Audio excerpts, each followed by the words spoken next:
Yeah. That airs. Everything's.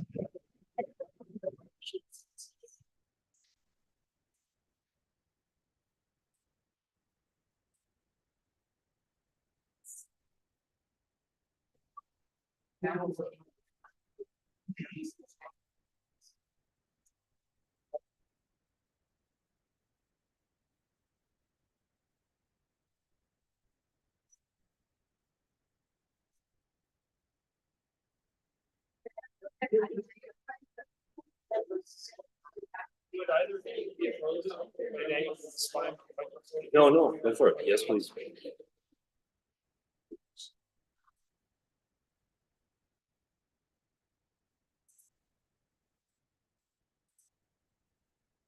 How are you?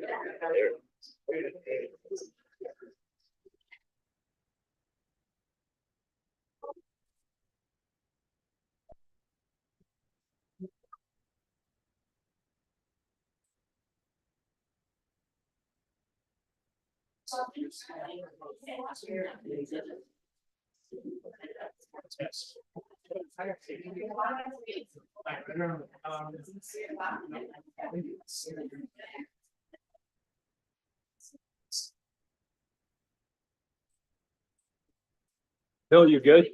Absolutely.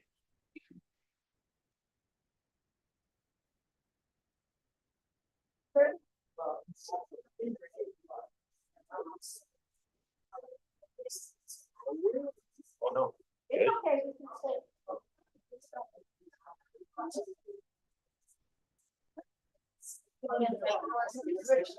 I didn't go out and ask him. Open the door. Yes. Blowing all the secrets. I have all these secrets. That's true. I mean, let me know so I can put my thing on top of my papers.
What's going on, John? Great, how are you? Good. Good to see you. You too. Smiling face.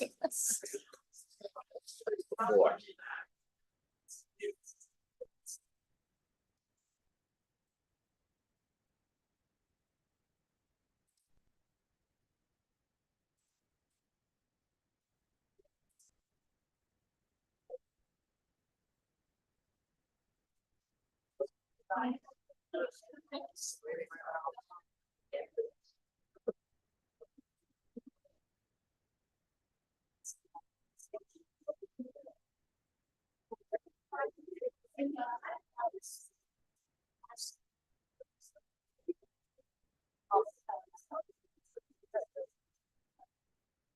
Yoga stuff. Yeah, Shelley Johnson.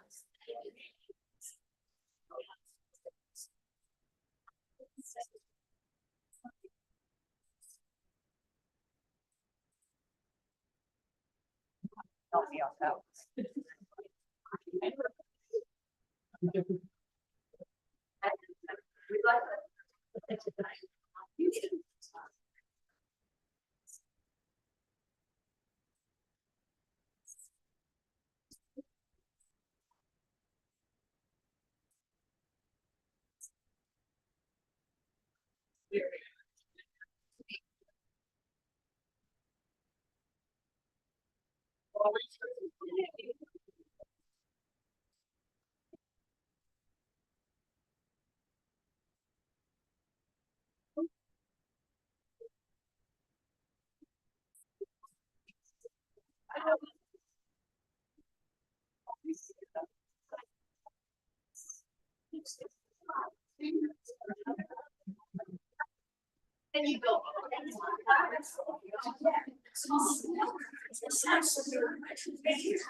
That, because I have no idea. Because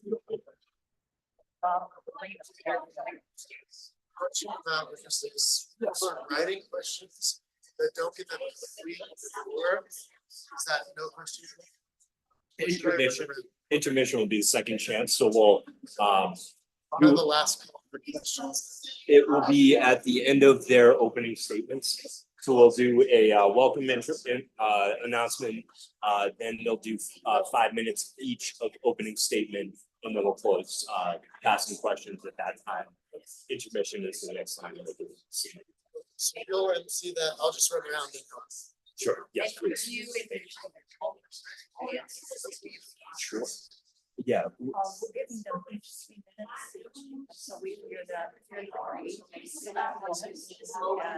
it has to be questions. But it's figured we only have to do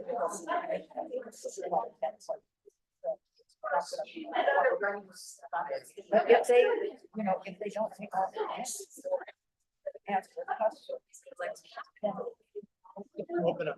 just number test. Thank you.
No, I don't.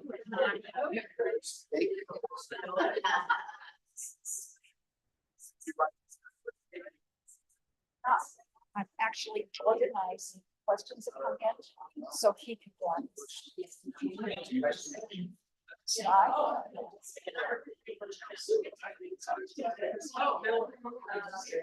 Somebody else has already written one of those.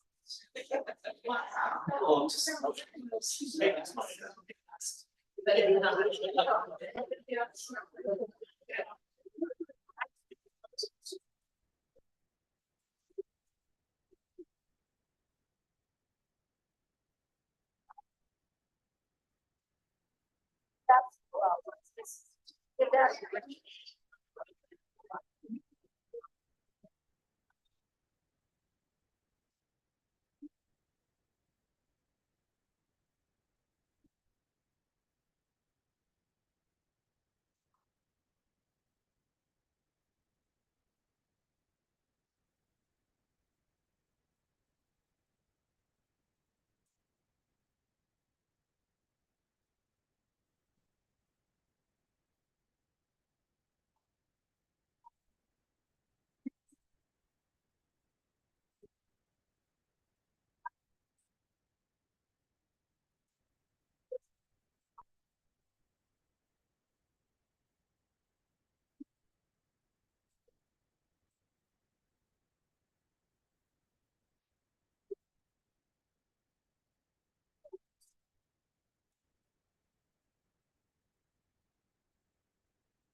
Oh, okay.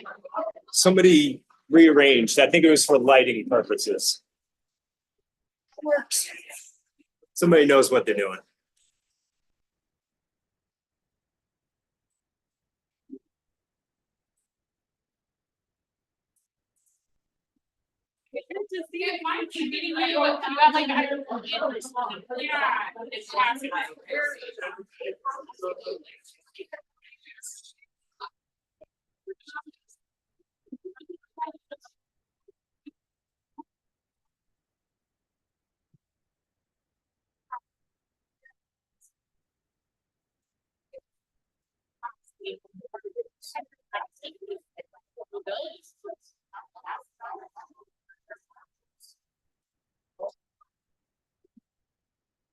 Mine or hers? Yes. Actually, somebody sent me a text today that said I was gonna say good luck, but I thought I'd say break a leg instead.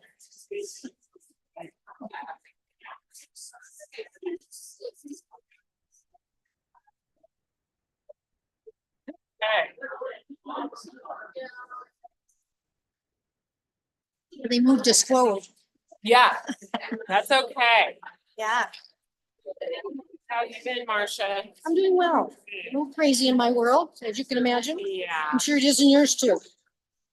yeah, but I'm looking forward to this. And thank you. You bet. Ladies, I assume you also how to turn on one. We're not currently on, but when you get caught on a hot line. Yes. Just want to make Thank sure. you, volume's up. Julie. If you need to be turned up, I would turn you up. We're just gonna. Okay. It goes green, that means it's on, right?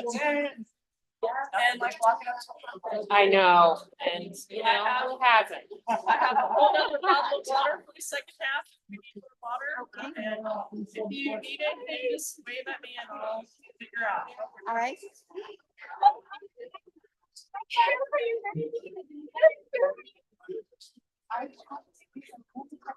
You don't have to. And Matthew's here. I'm gonna move it back just a little bit. The Okay. angle is now. Uh,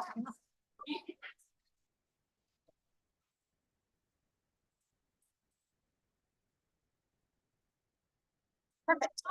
Right.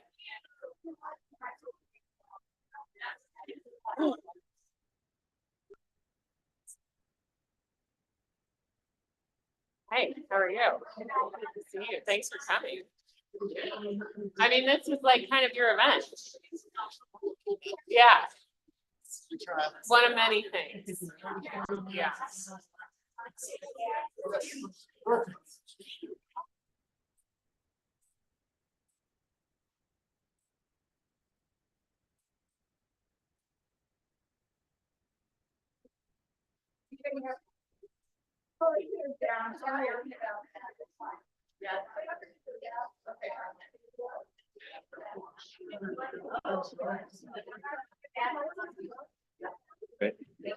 We got it.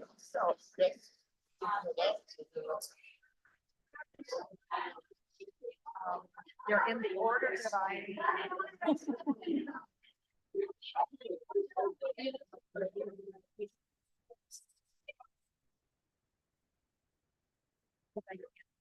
It's like you can choose whatever you want to start. And.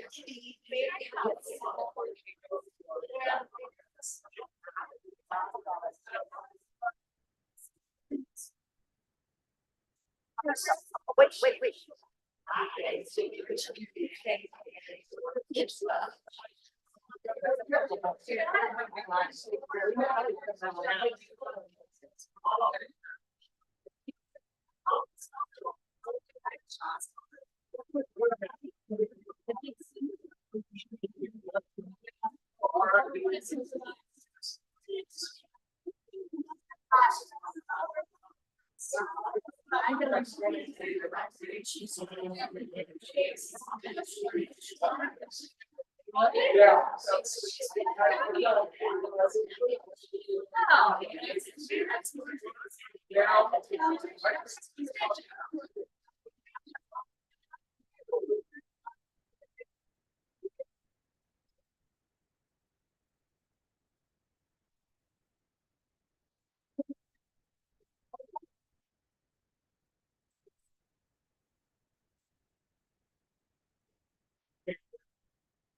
All right, folks, we will go ahead and get started. Please have a seat if you haven't already.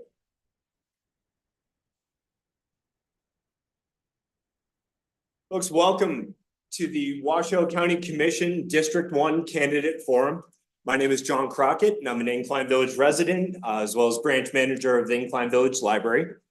This event is presented by the Incline Village Crystal Bay Community Forum in collaboration with the Incline Village Crystal Bay Community and Business Association. The goal of this discussion is to learn about our candidates and ask them questions from our in-person audience. We are also live streaming on our YouTube channel, the IVCB Community Forum YouTube channel, and it will be recorded for later viewing. The format for tonight's forum is that we will ask each candidate to make a 5-minute opening statement. We flipped a coin earlier, and candidate Burke Bigler will go first. And after each opening statement, we will turn to questions from the audience. We asked our audience here, and we'll give you a view of everyone here to the folks online. We're here in the Incline Village High School Duffield Auditorium. And audience members may write their questions for the candidates on a sheet of paper. We're collecting those questions. And my colleague Rhonda Ticer here is grouping similar questions together, and then we will ask the candidates. We will give each candidate 3 minutes to respond. We'll alternate who responds first, and we plan to take a break at about the 1 hour mark. We may not get to every question tonight, so if your question was not answered, please visit each candidate's website to submit that question or find out more information. So we will go ahead and get started. Just a reminder for our audience, this is going to be a civil discussion. Please refrain from comments, applause, and things along those lines, and we'll just hear from our candidates tonight. Thank you. So let's start with Marsha Burke Bigler. Thank you for being here. Thank you very much. I appreciate, can you hear me? Everybody can hear me? There's such a loud mouth that normally you can hear me. But so 2 things I want to start off with. One, I want to say that I am highly allergic to pine, and also to lots of other little critter things that run around they go around in our neighborhood. When they catch on fire, I will use my voice. And unfortunately, they caught on fire this week out in Rye, and that's right over my house for about 2.5 days. And so I will just tell you that if I lose my voice, that's why we have lots of water to keep me from losing my voice. My name is Marsha Burke Bigler, and I am running for Washoe County Commission District 1. As many of you know, I was a previous commissioner, and one other thing I will tell you, I never talk off notes. I don't know how to do that. I always talk off the note. But this time I brought notes along because I know there's a lot of issues that are really hot and heavy to everyone. So I wanted to make sure I brought some notes along that I could cover in my first opening statement. So just let me tell you that in Pine Village and Crystal Bay, as well as the Valley, have a number of issues that need tackling. A number of problems, a number of things that we need to address. I'm not gonna bore you with a laundry list of those things, because you guys are gonna have questions that you've been writing down, and our lovely Rhonda is so effectively going through them and bringing them out. So I know that those questions will be answered here, so let me just tell you, yes. Why am I running? Why did I decide to get back into this crazy political thing that we are involved in? There's a lot of reasons for that, not the least of which is I'm not very smart. I grew up in politics, so I don't know what else I would do with my life if I wasn't doing politics. But aside from that, I really don't. Here's my take. I believe that government should handle our hand-on hard-earned money or services for the constituents, period, and nothing else.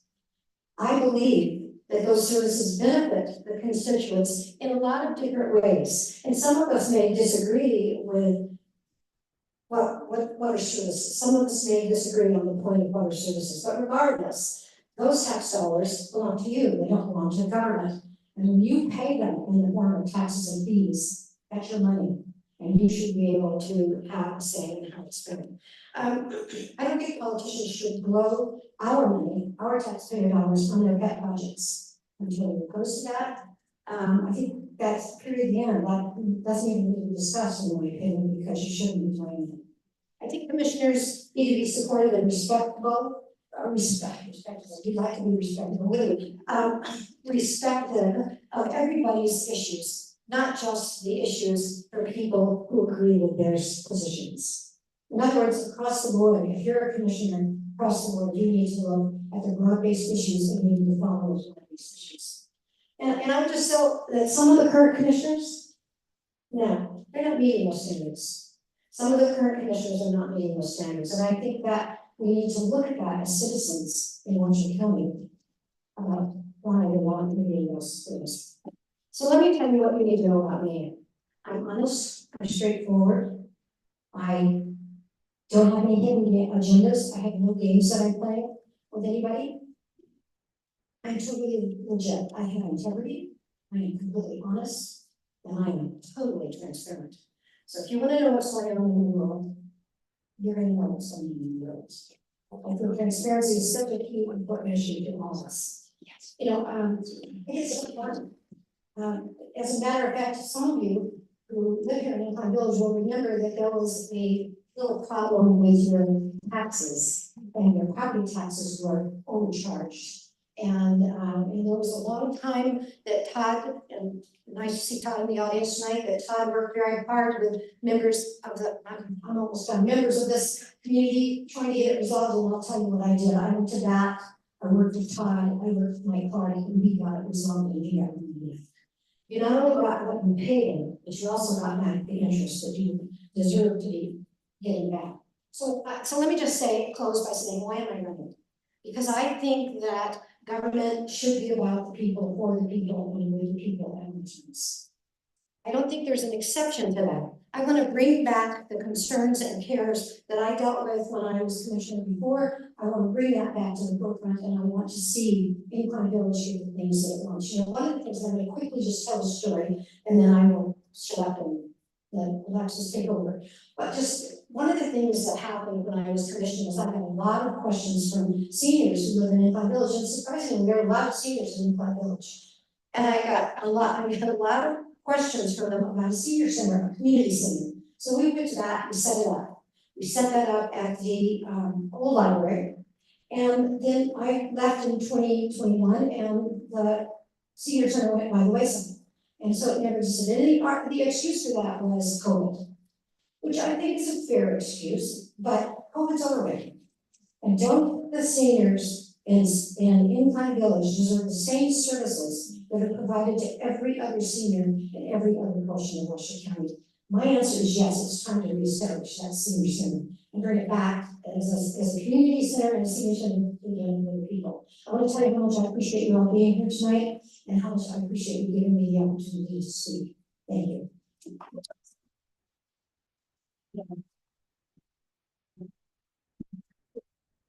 What's it say? Please go ahead. Thank you. I am so thrilled Oops. for having Mike. Oh, you might be standing in front of the microphone, so.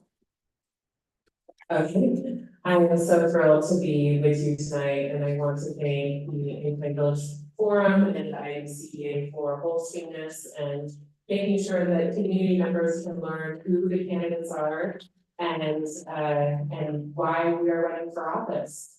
And I'm Alexis Hill, and I have been working in public service my entire career. I have been committed to this community.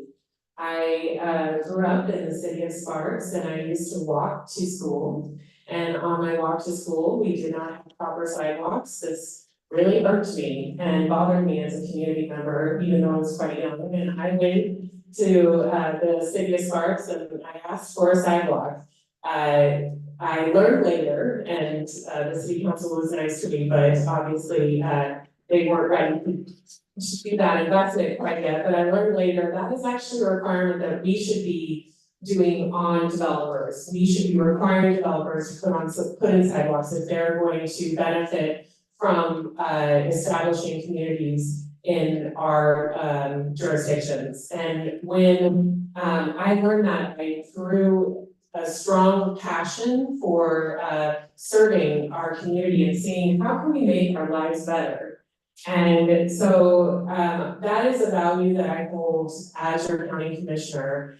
I think about the decisions today and how they're going to affect us tomorrow, because as a politician, as an elected official, it's a sacred duty, and it's a duty that also means that you have to make difficult choices, you have to make difficult decisions for the community. And I take that very seriously. I went away for college, but came back to the community and worked at the city of Sparks as a planner and worked on the sidewalks. If you go up Bissell Boulevard, you'll see that there is now sidewalks on both of those streets. And I went to moved to Incline Village in Crystal Bay. I worked at the Lake Tahoe Shakespeare Festival after that. And I ran a nonprofit called Kids and Horses that was established in this community by the Waldman family and supported special needs children with equine therapy. I was missing government as I was finishing up my master's degree in public administration at UNR. I wanted to get back and serve the community, and a position came open at the city of Reno, and I'm so thrilled to be hired at the city of Reno. And I worked on community building activities. I worked on arts and culture, I worked on special events, I worked on economic development, and I feel like I have been part of the renaissance that you have seen at the city of Reno. And all the while I was working in local government, I was watching decisions being made on the county commission level that I disagreed with. In 2012, there was an opportunity for the county commission to enact a tax to rehab our schools, including this school, Incline High School, all schools in Washoe County, because all of our schools at that time were falling apart. And the county commission decided, no, they voted against that initiative. It was called AB 46. And 4 years later, the voters brought that to the community in the form of WC1, and we're about to invest $1 billion in our schools, in our community. And in 2012, if you'll remember, that was the depth of the recession, when we had the largest unemployment in the entire nation. And just think what an influx of money could have done for construction workers and all the ancillary benefits in our community to invest in our students. And that bothered me, and that brought me back to being a kid, feeling so helpless because I didn't have a sidewalk walking to school. And I thought, wait, county commissioners are humans, I can run for county commission. And that's really where my journey to run for county commission started. And serving you as county commissioner the last 3.5 years has been the joy of my life. I love this community, I've lived in this community. I know the difficulties that this community faces, and I am willing to invest in this community. I have worked so hard for public transportation in this community. I have worked so hard to see how we can get workforce housing solutions online. I've worked on lake clarity issues. I'm a strong sustainability and conservation advocate. And I am continuing to see how I can support you with fire prevention. And see how I can ensure that we are connected as a community, ensure that there is public safety on our roads, that our sheriff's office feels supported. And so I feel like I'm just getting started with the work that I've been able to do for the county commission. And I can't wait to continue the journey with all of you. I pride myself on being transparent, on listening to community members, and on making tough decisions, because I think that's our job, being in this position. And thank you so much for letting me serve you, and I hope that you'll continue to allow me to serve you as we move forward, and can't wait for the dialogue tonight. Thank you.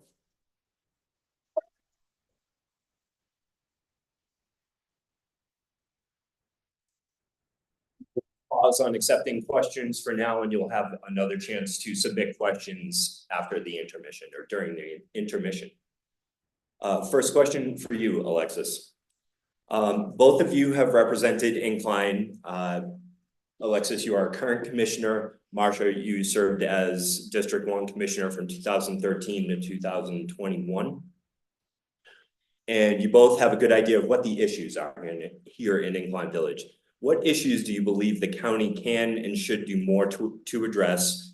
And what are the issues that you know to be beyond the scope of the county?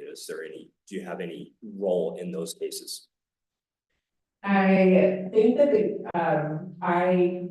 the county, since I've been elected, has done so much more to address the issues of Incline Village and Crystal Bay. And I'm very proud of the projects that we have done to invest in a Washoe Tahoe gentrification plan, that we're actively looking for funding. So on the question of what we can't do, I'll be kind of addressing that as I go through each piece. But we are looking for grant funding to see how we can connect our trails, see how we can build a trail from Crystal Bay to Incline Village, because that is where some of the major public safety issues are happening on the highway. And we've invested in your Main Street program to see how we can create community and reinvestment on Highway 28.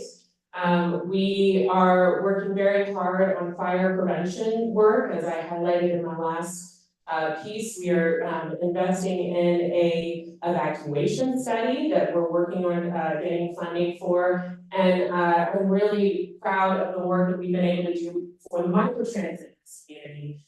Before I began, there was zero way for you to get around town unless you called the Lyft or an Uber, and that took forever. Now you have 5 vans in town, they go around, they pick you up, you call them, or you use the app, and it's free to this community. Washoe County has been investing in that. We are committed to seeing how we can support all of Washoe County. We are ensuring how we can see, how we can support more of your plowing services using AI, so you can better reach your plows, see where they're at, and supporting the community where you really need the support. So seeing how we can use resources at Washoe County to invest in Incline Village and Crystal Bay. And so I look forward to hearing about more of the concerns or questions that folks have, but you know, I think that Washoe County has done more in this 4 years to invest in Washoe County than we have ever seen, and I have heard that from many community members who are very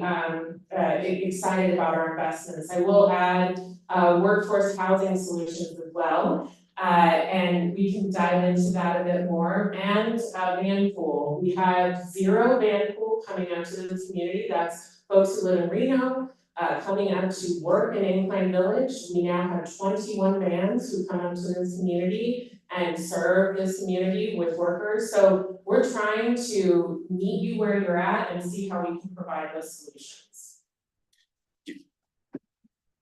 So please hold your applause. Thank you. Marcia, please go ahead. Thank you very much. Well, I disagree totally with Ms. Hill, which is my right to do and her right to disagree with me. But I will tell you that since she took over as commissioner, what we found is we made some changes were made to the area plan, the Taco area plan that we worked so hard as a committee to put together. The changes that were made end up making changes to the main draft where now instead of businesses and the potential for workforce housing, you will see, and we're already starting to develop very large condos, actually they're not large, they're very small condos, but they're very large price condos. And that was done for the purposes of development. And development is a great idea, and I'm a firm believer if you're not growing and dying. So of course we need to be developing, but we need to be developing smartly, and affordable housing in this community is a difficult thing to do because the price of land is so expensive. And so that becomes very, very difficult, but certainly changing the area plan so that the area plan now allows the main drive for people with a lot of money to come in and buy up whatever offices or whatever are on that main drag area, and it's called Area 1, by the way, does not benefit this community. It actually hurts this community in the long run. The other thing is, I probably this when I was on TV when I was commissioner last time, when I left the commission, what I did was I said, I don't support the transportation or the mobility hub or whatever you want to call it in the center of town, and the reason I don't is because that's not a good location for it, and there's too much traffic there already. And what are we going to do about putting a parking lot there? We're going to put a parking lot there, so we're going to bring in more tourists. There's too much traffic in this community right now. If we put mobility type things on there, like e-bikes or e-scooters or whatever else, which has been discussed at TTD, at several of the meetings that I've sat in on, if we put those there, what are we going to do about widening the sidewalks? Because we have people who are seniors, a lot of seniors who are getting run over or knocked down or whatever, because they're on the sidewalks and kids come in on these little e-scooters and they take the sidewalk. That's one of the things that absolutely needs to be addressed, and it needs to be addressed by the county, not by the community. It's something that the county should take the lead on, and it should take the lead on it immediately to make sure that from a safety perspective, we have plenty of sheriff deputies up here, we have parking meter maids or whatever the heck you want to call them. We don't have those up here. We have lots of sheriff deputies and they do a great job, but we don't have enough. And especially in the summertime, I'm very concerned about fire. Very concerned about fire and how you're going to get out. The current plan only addresses how citizens, residents are going to get out. It doesn't say anything about the people who come and visit. And this population approximately doubles in the summertime. So fire escape is a very key issue. Thank you, Marcia. And folks, please hold your applause. Thank you. Thanks, folks. A couple questions in the Washoe County sphere here. So another one for you, Marcia, please take this one first. Washoe County Commissioners recently approved $1 billion budget. I believe it was 1.16 for 2024-25. What are your views on the county's current level of public debt? It's awful. My current view is it's awful, it's way too high. I think it's actually 1.4 billion, but whatever it is. $1 billion budget. I did some research around the country on other counties of the same size as Washoe County who have $1 billion budgets, and frankly, there are very, very few. A couple in California, I think there's one in Texas, but Texas, their taxation program is way different than ours in California and Texas. In the state of Nevada, to have $1 billion budget for a county that has 500,000 people in it is a lot of money. And what is that money being spent on? Is it being spent on more policemen, higher salaries for our policemen who definitely need higher salaries? Is it being spent on a better fire district, or is it being spent on transportation that will come up and down Mount Rose Highway to benefit the people who live in this community as well as the people who live down in the valley and want to come up here? No, it's being spent on homeless. A large percentage of the money that's in that budget is going to the CARES campus. And although I firmly believe we have to have a CARES campus, we don't have to spend the kind of millions and millions of dollars that we're spending on it. Do you know, I don't know, I can't remember the exact number for what's going to the CARES campus, but it's somewhere in the $100 million range. Do you know how much we're spending on seniors in this budget? $9 million. We're spending $14 million on dogs. Now I own 3 dogs, so I'm totally happy that we're spending $14 million on dogs. But don't you think seniors are a little more important than the animals? Just a little more important? Why aren't we spending more money on seniors throughout this county and animals? Folks, please hold your applause till the end. We'll give both candidates a round of applause. This will help us answer more questions. Thank you. Please go ahead. Thank you very much, and I respectfully disagree with my opponents. The $1 billion budget that the county has is actually very low for the size of our county. We're a very low tax state, the state of Nevada. And it makes it very difficult for us to provide services. So I'll go to the CARES campus. We spend $14 million a year on that for to house our most needy community members. These are community members who are homegrown, have mental health care issues, have addiction issues. And it's unacceptable for them to be on the street, and I believe in that investment. It's about $63 a day to house someone at the CARES campus, where it's over 1,000 in the hospital, and 5 times, I think it's even more than that, but I think it's 6 or 7 times for the jail. So it is the right program. We're housing people every month. Where our goal is to hit 50, which is 50 people a month in permanent housing. We get there some months, but it's in the 30 range. And I'm very proud of that program. And that was another reason why I ran for county commission. I saw the county decide not to deal with our most vulnerable population and pretend that it wasn't there. And so I think what is very interesting is the county, it has to be everything for everyone. So we work on your snow removal. Obviously, we provide more snow removal for Incline Village than any other part of the county. And we do that because we are meeting you where you are at as a citizen group. And so, for example, we provide different services for all different people. We have 600 people in our care, 600 children in our care for foster adoption, meaning foster family or adoption. And the county needs to provide these services to our most vulnerable people, and that's something that I'm so proud of and I stand by, because I think that that's something that we need to do, and all the while, we're continuing to pick up part of the tab for microtransit in Incline Village, supporting your Main Street program, ensuring that we can connect your trails and your roads to make them safer. And I think that all of those investments make sense, because that's our job. That's our job, is to invest in community, make this community better. Government's job is to ensure that we protect our most vulnerable. And how else can you find an issue such as homelessness, where you're both saving the taxpayer money and you're doing what is truly right for our fellow man?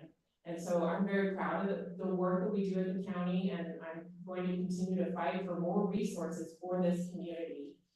One of the things that I'm looking to do is we're working with the Lake Tahoe Marlette Lake Legislative Committee to see if we can get more of the room tax that's generated in this community that goes down the hill to stay up here, so we can invest more in transit and connect this community better to Reno.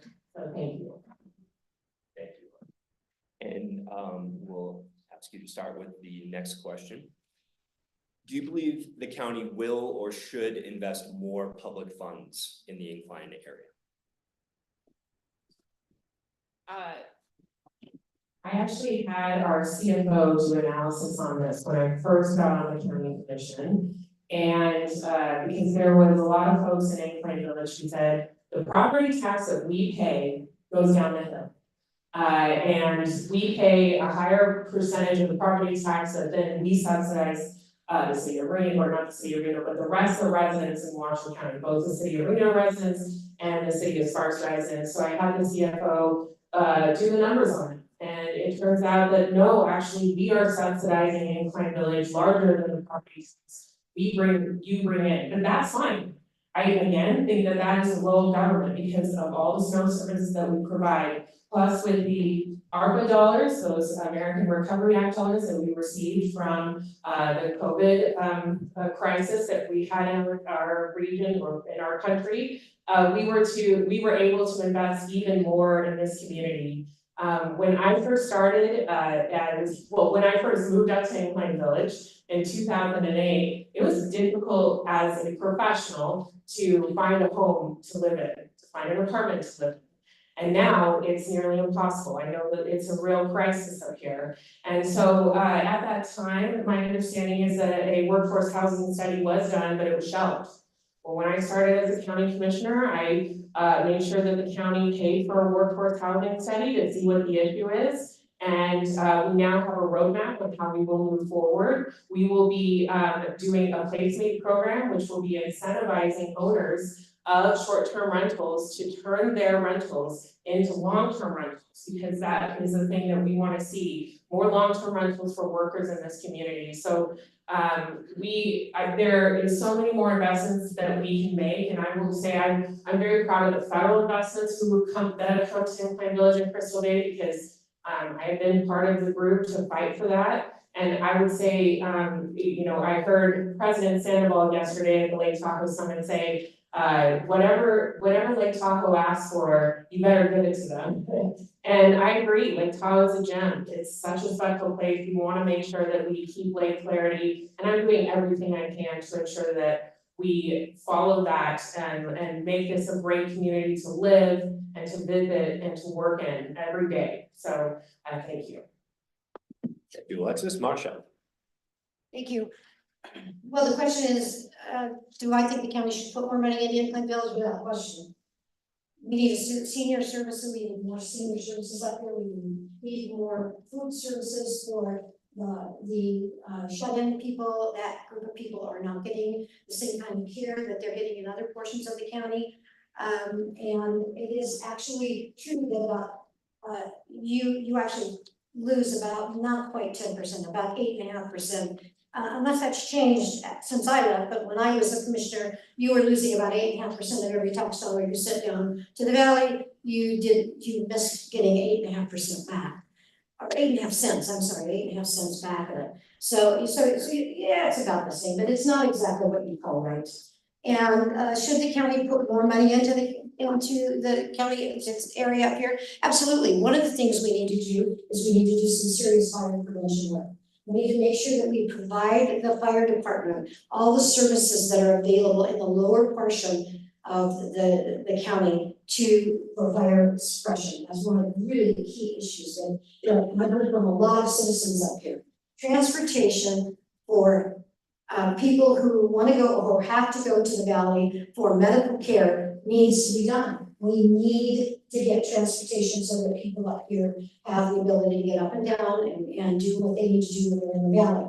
I'm very concerned about the constant increase in traffic up here. And so I think that the county needs to add some money to that type of a review also, and see what they can do to widen the streets. I don't know if we can do that. Hold on. I don't know. Folks, thank you. I said I don't know if we can do that. I said, but they need to look into what they can do to make sure that we are resolving part of the traffic problem. Parking is a serious issue.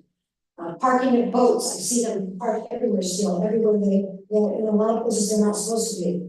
That is a serious issue. So those are just some little things that need to be done, I think, here in Incline Village, and yes, I need can put some more money into the county, into this area, and they should.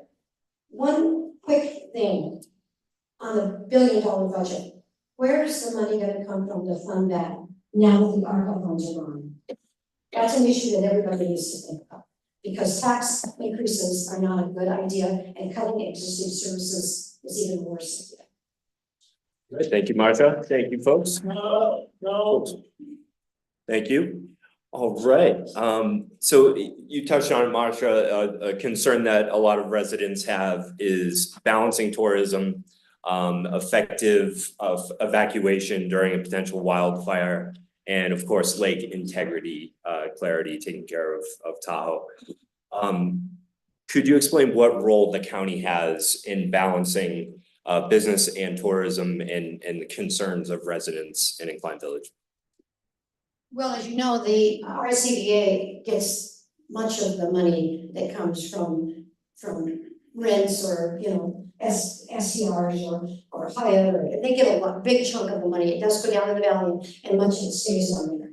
That's not under the control of the commissioners, other than there are commissioners who sit on RSCDA one. I think there's just one person who sits on our RSCDA is a Reno Sparks Visitors Authority. So it's basically, we bring tourism in, we tell everybody how wonderful tourism is, how wonderful this area is, you need to come in and do tourism. And when you come in and stay in a hotel, or you stay in a SCR, a vacation rental, or, you know, you stay in a hotel, or whatever you stay in, part of your, the amount that you're paying goes to RSCDA to do that advertising. When I was still on the commission, it was an issue of not getting enough advertising for the lake area. There were a lot of people who were concerned about that. And so they wanted more for the lake area. They were very ineffective, they being the commissioners who sat on the commission at that time, on the RCBA at that time, were very ineffective in getting the overall RCBA to agree to make those changes. Obviously, it's not just elected officials who sit on the RSCBA board. In there, because there's a public sector, there's a casino person there, you know, there's a bunch of, there are four other public, private people who sit on it. So that's a factor that has to be balanced off. You know, in answer to the question regarding fire, that is something the county can do. The county can look at and work with the fire district up here, which is fabulous. The fire department up here, you guys are very, very blessed in that you have a really good fire department up here. But the county can assist them by working with them to really work on getting people, how are we gonna get people out of this town? So, I mean, the fire that just happened that caused my throat to be as nasty as it's happened because a car driving over the hill overheated. And he pulled his car out and he set the brush on fire and he burned down a very close friend's house. Fortunately, the fire department down in Reno is so good, the fire department in the county is so good that they really kept any other houses and buildings from burning down. That's because they're very good. That's the kind of help that they can get and work hand in glove, and the county should be responsible for doing that. So I think that's something that's really very key. I think I answered all the questions regarding it. Thank you. Yes. What's this, please? Thank you. I think we all want a thriving community wherever we live. We want our small businesses to survive. We want to make sure that we have traffic that flows well, that public safety is being taken care of. And I know that there are community members who have told me, Alexis, if you build it, they'll come. But they've always been coming to Lake Tahoe, and I'll tell you, they're always going to come to Lake Tahoe. Anyone who lives here is so blessed. This is truly paradise on earth. And if you have over 100-degree weather in Sacramento or in Reno or in Carson, they will come. They will come up here. And so for me, as a policymaker and elected official, what I want to do is see how I can mitigate the issue. Because I think tourists are important to this community to keep your small business open. I speak to a lot of your small business owners, and they want a functioning transit system. They want tourists to come out here because they can't survive otherwise. I remember living here in the shoulder season, and it's tough. Everyone just kind of is getting by. So I think that it's finding that balance and ensuring that we mitigate the issue of tourism. And I would say that I differ with my opponent.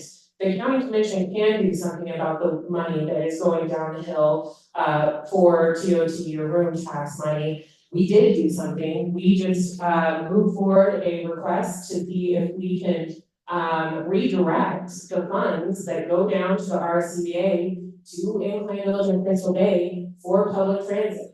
It's something that we really believe in doing. And the county commission approved that unanimously. It has to go to the legislature. We only have so much control. But certainly we want to see more dollars stay up here to mitigate the tourism issue. And I think that there's a misperception about, the county isn't calculating for visitors, thank you, who are coming into the region, as when we do our, evacuation scenarios. But we are going to do, we're going to work with the consultant and tighten up those numbers to see how we can get people out and show how, all of the exits leading out of town would work on the different scenarios. And public transit is actually a piece of the puzzle for getting people out of a disaster. And so when the South Shore the conduit Canmore fire happened in South Shore, we use buses to get people out. And so public transit is a way that can play a role to get tourists out of the area. So I think we need to make sure that all of these pieces are working together. And you are blessed to live in this community. I was blessed to live in this community for a short time, and we have to share it with everyone because Lake Tahoe is all of ours. It's the entire world's. And when I speak to elementary school kids who don't have access to Lake Tahoe, who live in Reno, live in Sparks, that breaks my heart, and I'm fighting for them too. I think that is a very important part of the job as a county commission, is to look and see how we can fight for everyone. Thank you, Alexis. A question on the role between the county managers and the commissioners. Do the commissioners work for the county manager, or is it the other way around? Well, we have a strong manager form of government. In the East Coast, many communities have a strong mayor form of government. So the mayor, when they're elected, they're actually the executive. The county has, the county commissioners hire a county manager, and that manager manages the executive function of the county. Now, there's 5 county commissioners, and we all have a different vision on how we see our jobs in the county, what we'd like to see happen in the county, and we have to come together sometimes 2, sometimes 3 times a month and decide how those visions align, how we can work together to get things done. And the county manager's job is to execute that vision. Our job is to stay high level. I would never dare to tell staff what to do because that's the county manager's job, but you better bet I'm talking to the county manager a lot on the phone because he is the executive and I want to see his perspective on some thoughts that I have. So it's a partnership. I think that the county manager needs to protect the executive function of the county. And I think also the county commissioners need to ensure that we are staying high level and looking at the policy issues happening at Washoe County. So it is a balancing act to ensure that we respect each other's roles. But the county commission, the one person that we get to fire and that we get to hire and that we get to review the performance of every year is the county manager. So that person, Mr. Brown, he has to report to 5 of us as well as be accountable to the community and all of the 2,000 plus staff at Washoe County. And I think he does a really admirable job, and I really enjoy working with him and doing the work of this community and finding that balance between working with him and working to make sure our policy goals are met at Washoe County. Thank you. Marsha. Yes, the county manager he does report directly to the commissioners, and the commissioners can hire and fire that position. The only other position you hire and fire, of course, would be through the fire board, which is also the county commission, and that would be the fire chief. So those are the only two positions, we talk about positions, that the county commissioners have the opportunity to control. So here's what needs to happen, and here's what has historically happened, is the chairman and vice chairman always work directly with the county manager, and the county manager works directly with all members of the commission, because all members of a commission are equal. The chair does not hold a higher position. The chair's first job is one thing, and that is to run the meetings and set the agenda. So the chair needs to work directly with the other commissioners also, and that's one of the things, another subject, but one of the things that's not going on right now. But Commissioner or Manager Brown is a effective manager who has had lots of experience but he's not listening necessarily to all the commissioners. And that could be a real serious problem for a lot of aspects of business in Washoe County. And so, you know, Manager Brown is a close, longtime friend of mine, and I used to work for him actually. And so I would not say anything necessarily negative about Manager Brown, but I would say that his role as working for the commissioners means he needs to work for all the commissioners, with all the commissioners, and make sure that all the commissioners' issues are being advanced at all times. And I don't believe that's happening right now. Thank you, Marcia. Right, we have many questions about zoning and development, so I'd like to turn to that. So I'm gonna start with this one. I've noticed that TTD and TRPA are working to reduce vehicle traffic to the lake. But the county is rezoning portions of Incline Village for development, changing from single-family residences to condos. This, of course, will increase vehicular traffic to and through Incline Village. Would each candidate give your opinion of this apparent conflict? Does the left hand know what the right hand is doing? And to add on to that, we recently saw Zone 1, the commercial core of Incline Village, rezone for a particular project. And what are your thoughts on that rezoning? Why was it done, and what do you think the effects will be? And I believe we're starting with Marcia on that. I think the effects of it are dangerous, and I don't think the rezoning should have been done for the entire corridor. I understand that the developer who had the issue felt he wasn't accurately informed by county staff, that that area was actually zoned for affordable housing, and he wasn't building affordable housing, he isn't building affordable housing.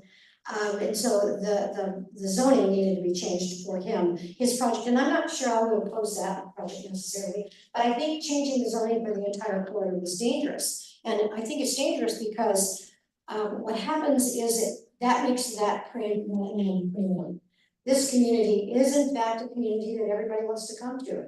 So I don't know exactly what's happening in this guy's development, but I know he's building like 50 to 100, something like that, condos.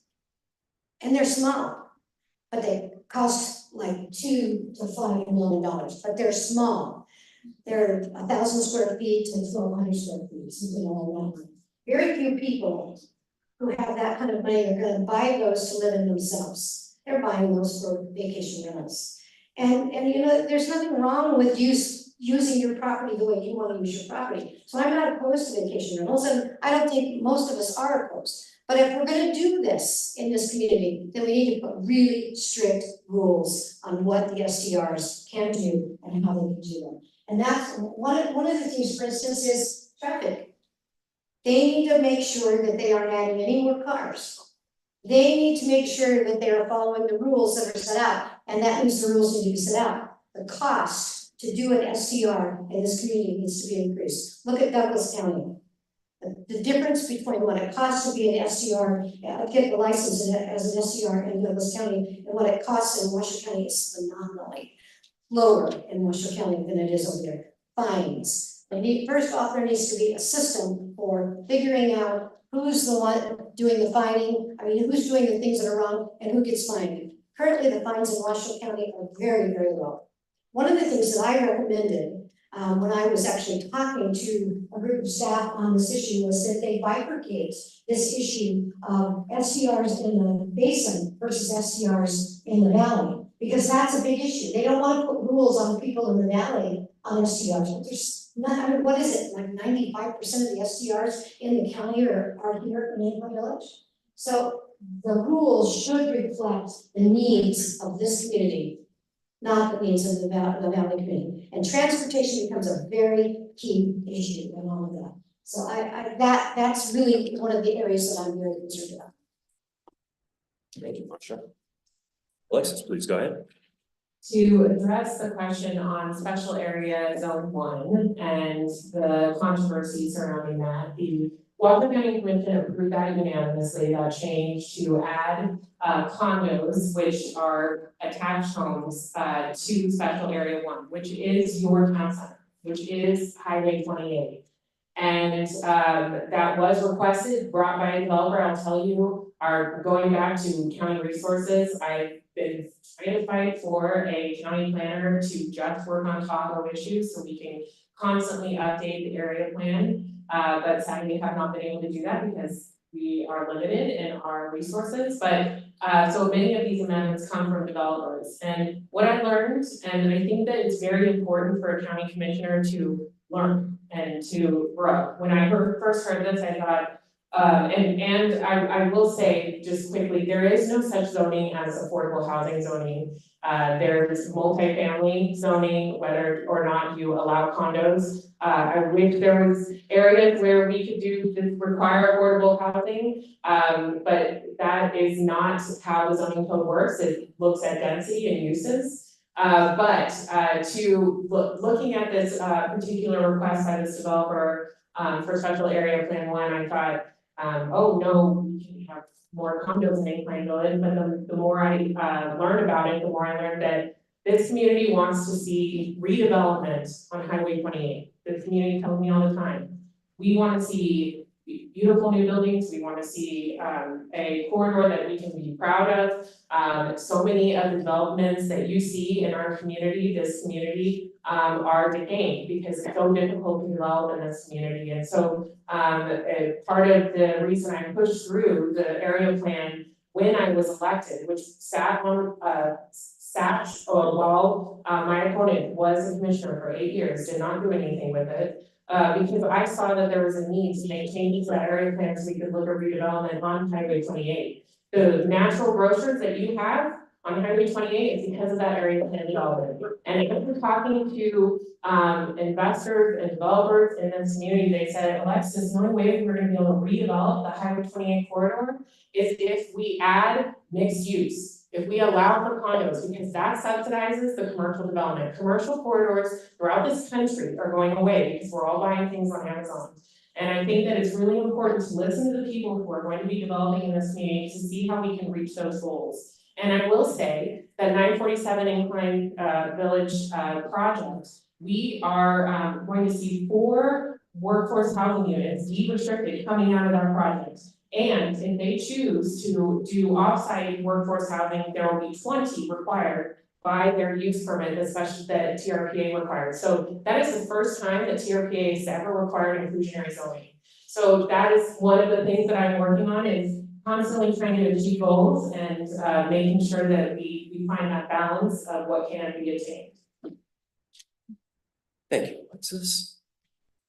And during the planning process with a lot of projects, communication is something that the community brings up. Name 3 things you would implement to improve the communications between the commission and the community regarding projects in the neighborhood. Well, I am so grateful that the IBCBA exists in this community now, and I give Linda Offerdahl and so many of the community members who work at IBCBA a lot of credit, because we needed a community organization in town that we could help gather people and listen to your feedback. And that is what IBCBA is doing tonight. And that's what IBCBA has been doing since they were formed.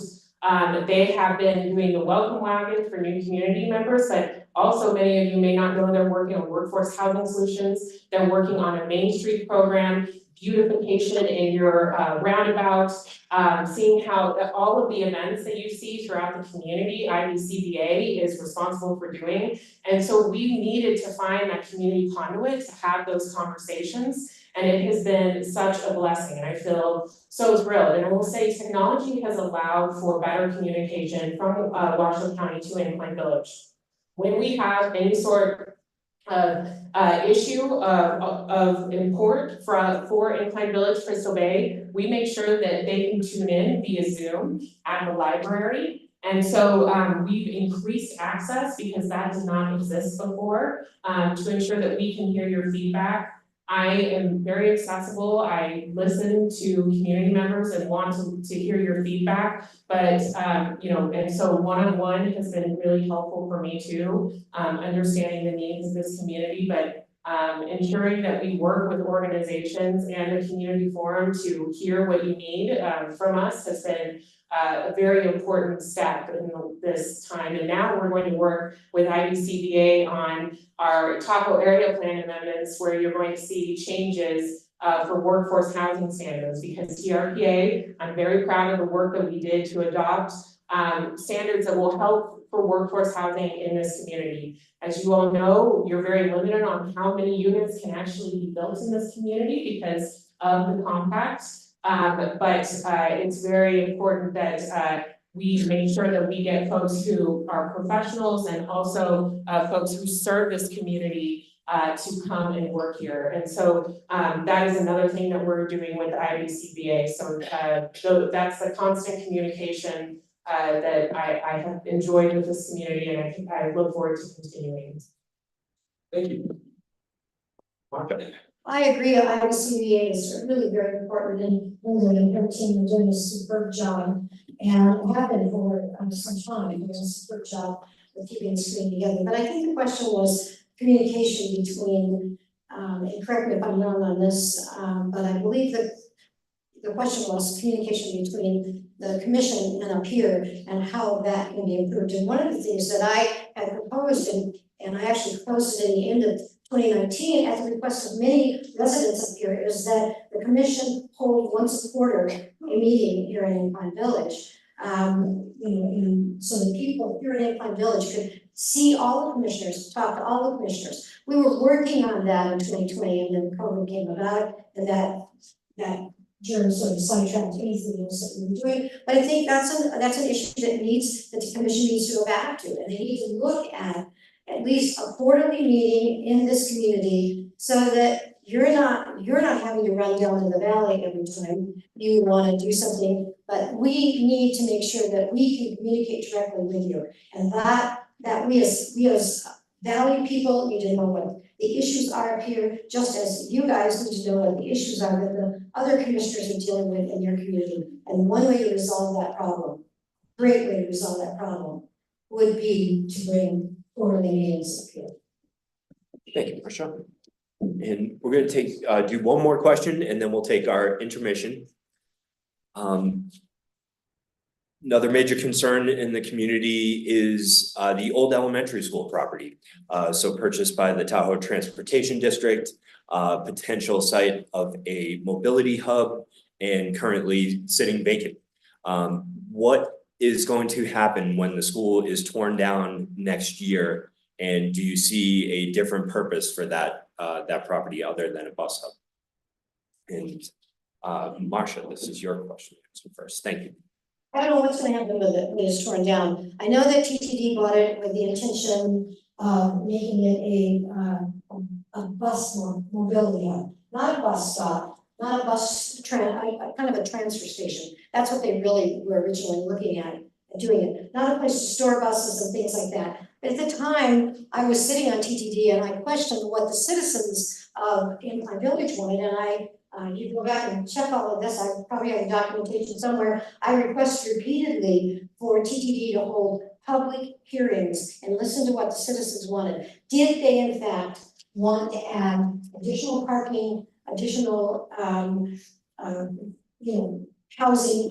What did they want to do with that piece of property? And I think that's an issue that still needs to be considered. I don't have a problem with the parking lot there. I know that Ms. Hill made a statement that she was not going to lose her parking lot. I don't believe it's her parking lot. I believe it belongs to the citizens of this area, but regardless of how you want to word it, I understand her being passionate about that issue of parking, because parking is an ugly thing. I come up here a lot, and trust me, parking is an ugly thing. I know you all know that already. But a parking lot there shouldn't be a parking lot for visitors. It should be a parking lot for residents, so that residents are not parking on the street, which is what's happening right now. Lots of residents who live in the apartments right across the street from that particular location are parking way down the street because if they have two cars, they don't have a place to put their cars. So designate that for residents and maybe STR people, but don't designate it as a location for visitors to come in, park their cars and get on whatever transportation might exist, which is news to any of us, I think, that transportation actually exists around this community, but whatever transportation might exist would just put more tourist parking in this community, and that's the last thing we need. So set it up as a parking lot. That'd be a great thing to do with it. Set it up as a parking lot, but designate it as Incline Village residents only, and that might include people who are staying in SCRs. But there needs to be protection for the citizens that live here in Incline. And the way this is going right now, you don't know. Thank you, Marcia. And Alexis, please.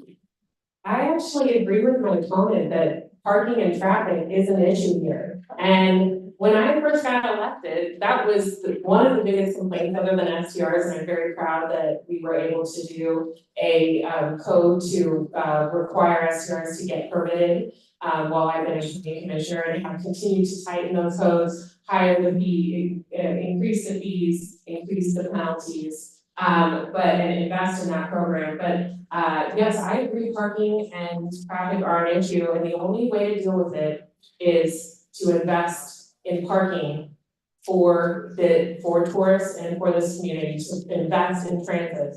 Right, the reality is, Incline Village is between Reno and Sand Harbor.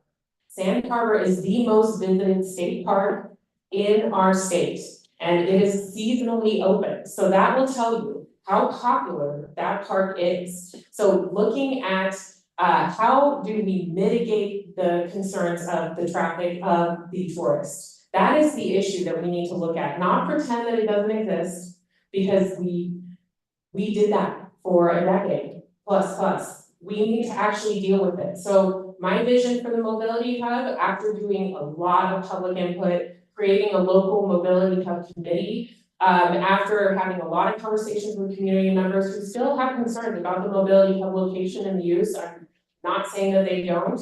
It is to find ways to use the resources we have, and I'm so proud that the TTD board bought that mobility hub, well, the future site, it may be, of a mobility hub, the old elementary school from the school district, so we as a government entity could invest in this community, and that wouldn't become condos. And that could become a community asset. I'm very proud that I was part of the vote to purchase that. So after doing a lot of study, looking at alternative locations, talking to so many property owners in this community, we found that there is no better location because folks don't want to give up their property or the property isn't big enough. So what we found when we spoke to FTA is they love the idea of co-locating a mobility hub with workforce housing, and they want to do grants for those type of projects because they see that public transit is connecting communities and connecting workforce. And that is something that this community has told me they also want. Reduce the traffic, reduce the parking issues, and help us with workforce housing.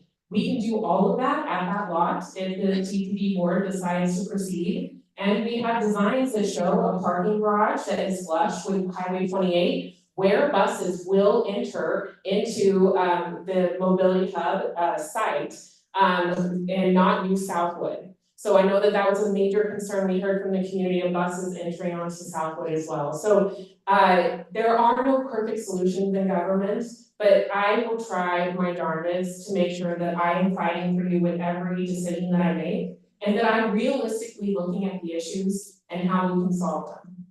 Thank you, Alexis. Okay, folks, we are going to take a 5-minute break. We'll resume at 7:10. And if you have any new questions to submit, please do so. Thank you.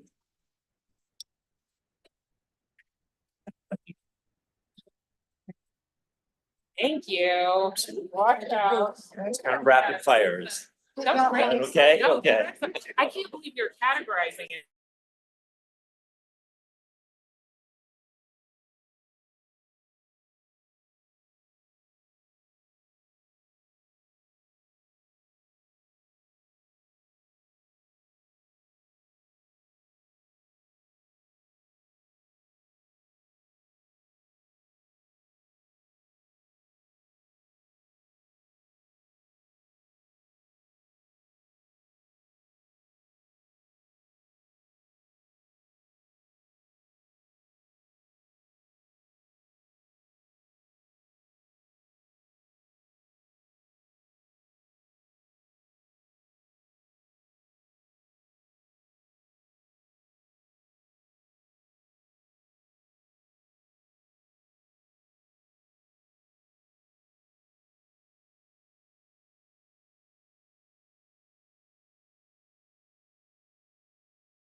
Alexis, I think you're starting. Yeah, I'm starting. Okay.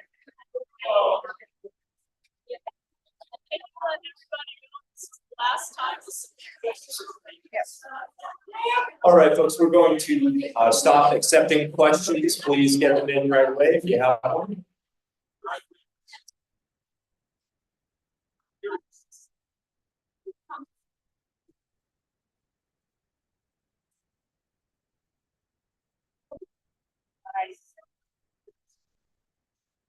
All right, thank you, folks.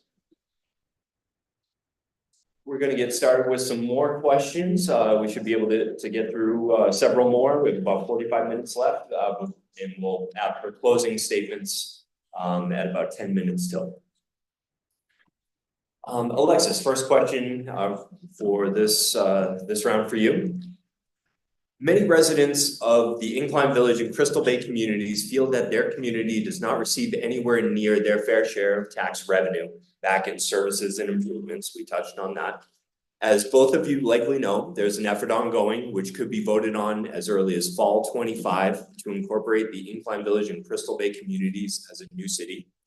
If elected, what would you as county commissioner do to either support this effort or persuade the voting public that the county will do better at providing services and improvements than it has in the past? And would you commit to doing so if elected? Thank you. As I said previously, over here. Yeah. As I said previously, I had the CFO at Washoe County, do the analysis. And we do subsidize the services, Washoe County residents outside of Incline Village, Crystal Bay, subsidize the services for this community. Again, we're happy to do it because we subsidize services for all sorts of communities. I'll tell you, the grass is always greener. And I think that may be some of this effort of wanting more local control, but with local control it causes additional costs. And so while we may subsidize the services for snow in Incline Village and Crystal Bay, and you may not have as many homeless in Incline Crystal Bay, we all share services, and with that, there's cost savings. We share services for public safety, we share services with our social services, and we share staff services. And as part of the city requirements, you're going to have to do a lot of analysis, and you're going to have to show that this is something that can pencil out. And I'll tell you, any incorporated city in this state, they pay higher taxes than unincorporated counties. Period, end of sentence, that is the truth. So you will eventually have to pay more taxes if you are going to incorporate as a city. I also question if you can keep it if you become a city. And part of the magic sauce that you have with IVGIT is that you can keep your beaches private. And if you are to incorporate as a city, it's a question of whether you can do that. And so I think that the community needs to have some realistic expectations when this proposal goes before you, because you will vote on it. As far as Washoe County's job to see how we can help and this is not necessarily hinder, but how we can look at this issue, we will sit on a board of examiners and lay out the financial picture of what it will cost to become a city. And for me, I'm all about more services, less bureaucracy. And honestly, if you become a city, you will have duplicative services, you will contract out for all the things that Washoe County provides to you. I'm not saying Washoe County is perfect, and I will tell you, many residents tell me all the things we need to fix, and that's the joy of the job, because I get to get in there and see how I can make things better. But I will say that there is a lot of great efforts that we make to make sure that we take care of every part of this diverse county. Thank you, Alexis. Sure.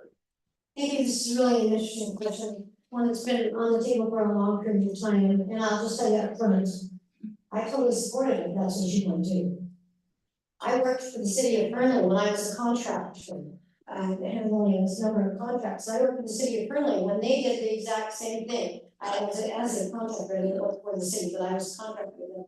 And when they did exactly the same thing, and spun themselves out as an independent city, away from, Lyon County.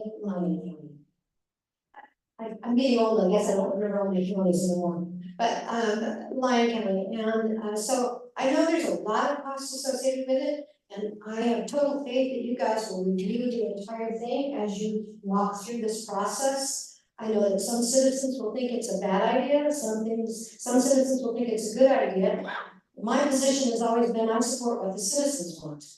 And so if you brought it, if I were your commissioner and you brought it to me at the commission, I would fight in favor of it if that's what your citizens want. You have to put it on the ballot, it's gotta go on the ballot after you get the number of signatures and you get the plan all together. You gotta go through the state, local government, forming committee and all that. There's a whole lot of work. It's not gonna happen in probably certainly not in the next 5 years, maybe in the next 10 years. There's a whole lot of factors to it. But my position has always been, if the constituents want it, and they live in this community, and they get all of the information they need from the people who are trying to put this together, I support it, and I'm going to do whatever I can as your commissioner to make sure that you get what you want on this program. And that means working with you to make sure that costs are lower. Yeah, there's some additional costs.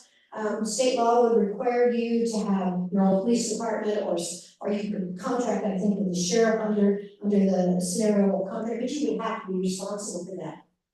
IFGID would not stay, but as I understand the way it works here, you own the beaches, not IFGID. I know IFGID likes to think it owns the beaches. The truth is, citizens own the beaches. And so I don't know whether the state, I have not looked into that issue, frankly. Because of course it wasn't really an issue in Fernley, there were beaches. So I never looked at it, but I don't recall off the top of my head anything in state law that says your private ownership would change from being your private ownership as citizens. There are a lot of factors though that would change, and certainly you would have to look at all those, and I would be surprised though if the team that is working to put this together doesn't consider all those factors before they bring it to. Thank you. Start with you with the next question. Coming up with early voting in October and election day in November, a momentous election this fall, as I'm sure you know, so some questions about the county's role in voting. What are your thoughts on the role of county commissioner for the management of the election system? What improvements should be made? Would you have certified or did you certify the primary election results and why? So my personal opinion is the county did a study and there was a whole lot of things that need to be changed according to the study. And so my personal opinion is the county needs to apply itself to making the changes that were proposed by the contractor who studied the issue on their behalf and studied the voter registrar on the county's behalf. And so the county needs that on the agenda. In fact, I'll tell you very frankly, it should already been on the agenda. Should already have been, the process of discussing it should already have started. Because they said, when they said, you gotta take it back down to the studs and rebuild it, that tells you there's some things wrong with it, and that's my interpretation of what they said. That's not exactly the words they said, but essentially, that was the point they made, was that it needed to change. Would I have certified a vote? Because I did when I was a commissioner. I'll tell you very frankly, one of the things I know that several people that I work with on a routine basis say is, you're a commissioner, you set for election and you're voting on your own certification for your election. That has historically always been done in every county in Nevada. I don't believe there's any county that the seated commissioner is asked to recuse himself from the vote. I could be wrong on that, but because I haven't really looked into it yet. But I don't think there's any. Would I have certified this vote? I don't know. Because I wasn't privy to all the information that was provided to everybody in the county. So I don't know if I would have certified it or not. I might have taken the same position Gene Kerner took and said, I don't know if I can certify this, but I will tell you this. And I actually wrote a piece of, an article to the newspaper, and it's being printed in several different places about the request of Cisco Aguilar, the Secretary of State, his request to the Attorney General and then to the Supreme Court to look at whether or not a state legislature under any form of law has the legal right to tell a duly elected official at the local government how they have to vote.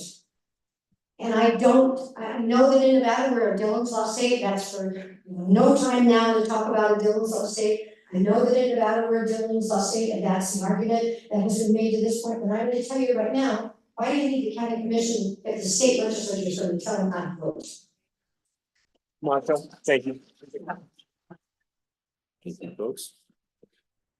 Well, I would like to first start and say, I would certify and I have always certified the elections. And my opponent, when she was a county commissioner, had every opportunity to make the ROE's office a 21st century office and ensure that she invested in the staff and the technology.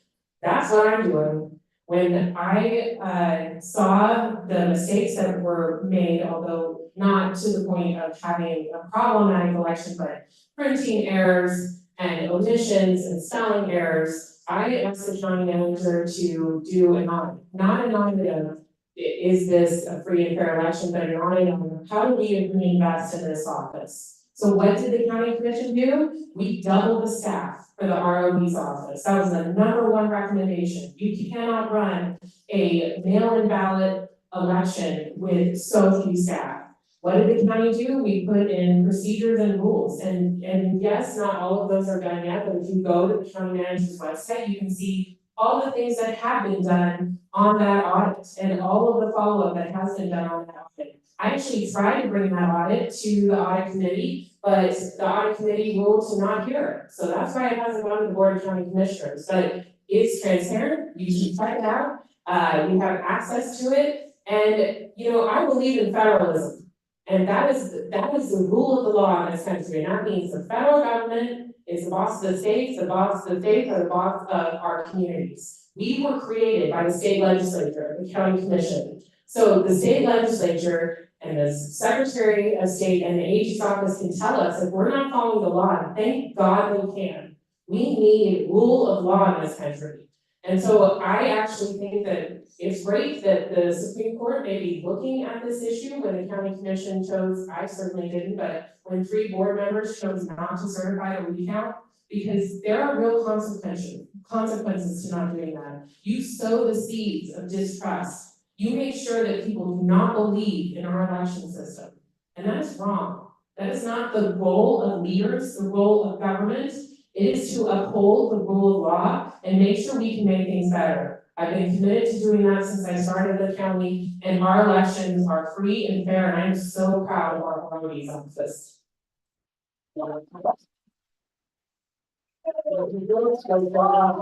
Thank you. And a follow-up question regarding elections. 2 questions on opposing sides here. Will you support the free and fair election results without a hand recount? And if not, why? In opposing question, what is your position on hand counting to dispel any controversy of the results?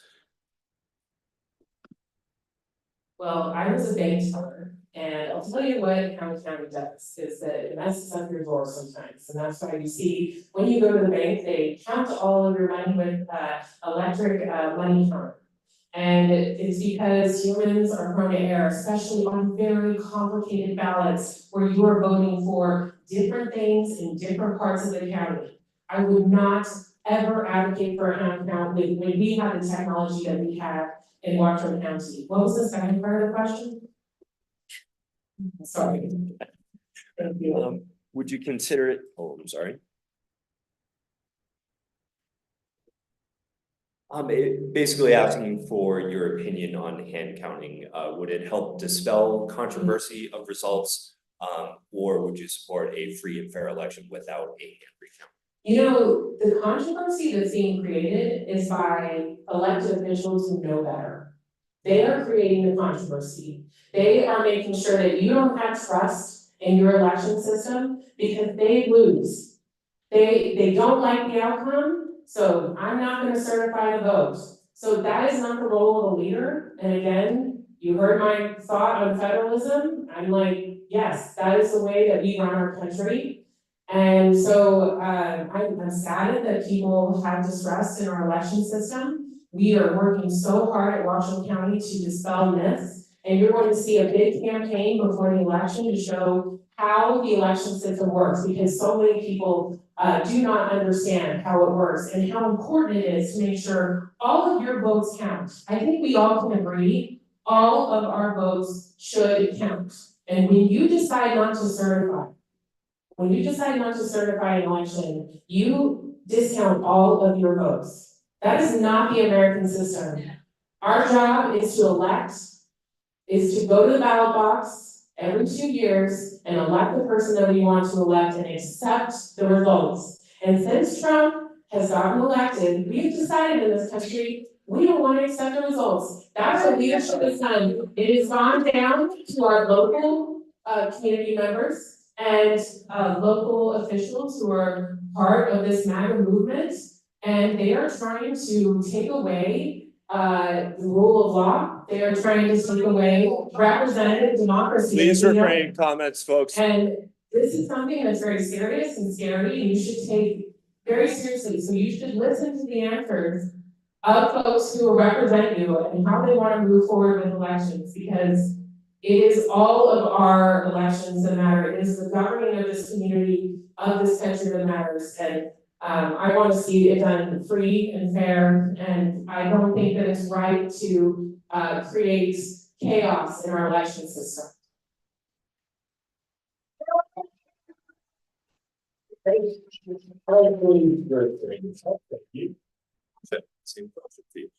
you very much. Well, that's an interesting question, but I would tell you that when I lost the election, it was still in 2020.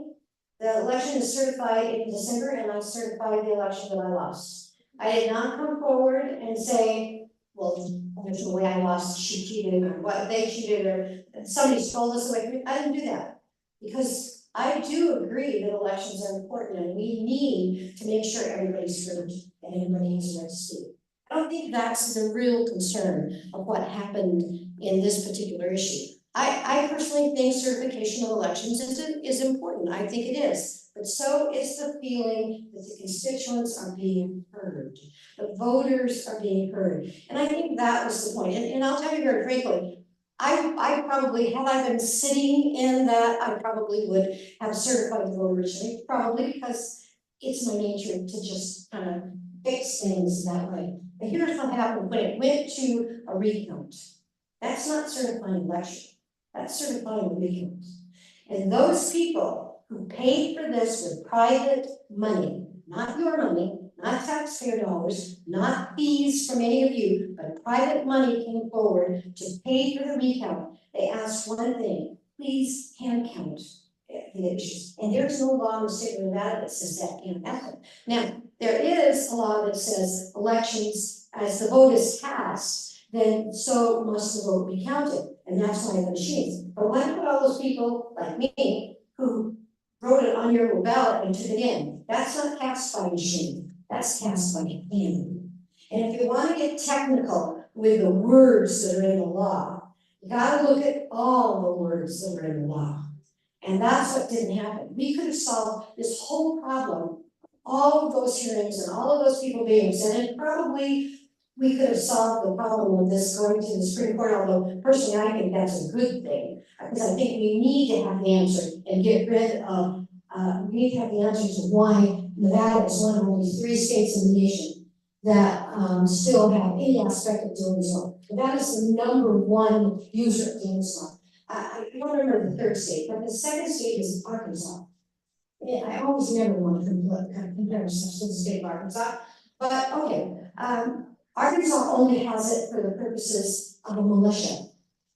They maintain that Dillon's law applies if you want to start a militia. So in other words, a local government can't start their own militia for whatever reason in the state of Arkansas. But in Nevada, it's much more broad than that. And that needs to be answered because it goes back to the point I made before, and that is, why do we need all these different layers of government if the state legislature is going to tell these guys how they have to vote, even when they see problems and they want those problems fixed?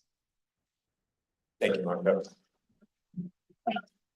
Please hold off those. Next question for you, Marcia, is we have a couple questions regarding the recent proposal for a professional soccer stadium in the Wedge Parkway area of South Reno. And the questions are, how do you see what was intended to be public lands to be used for private or commercial use? Do you support or oppose that in Washoe County?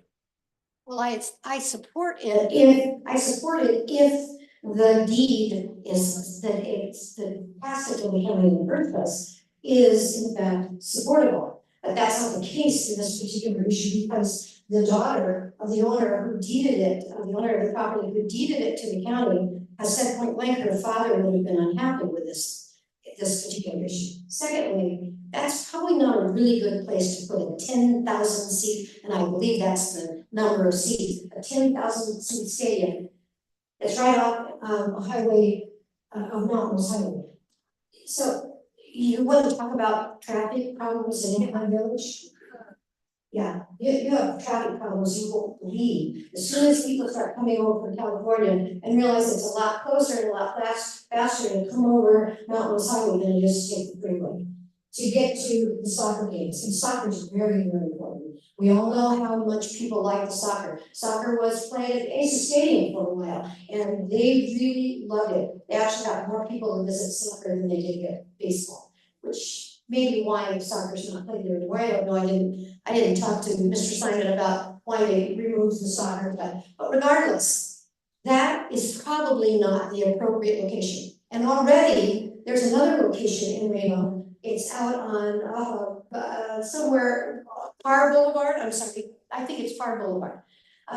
Somewhere out off of Parr Boulevard, where there's a lot more transportation available, a lot more wide roads, a lot more people getting in, and they would come over Interstate 80 because that would be the best way to get to the stadium instead of going through the little village in Pine Village, Pennsylvania.